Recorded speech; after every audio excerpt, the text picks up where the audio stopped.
Here's the puppy pool ramp version 2.0 that I built for my Labrador.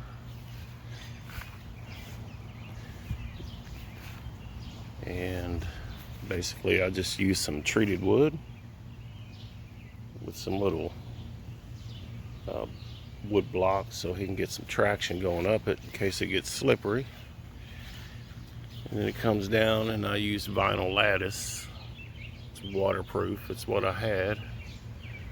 And I use the old aluminum ladder and fastened it with metal screws to the wood part. And I put some wood blocks in here so he's got traction going down. That vinyl is kind of slippy.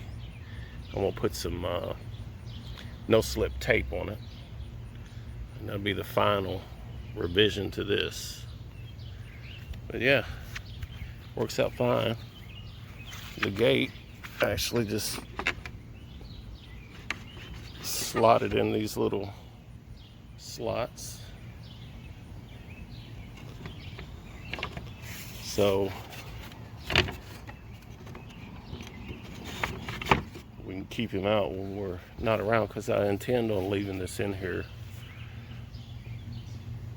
Yeah, that's the puppy pool wrap, and I will add an attachment to this on how it works.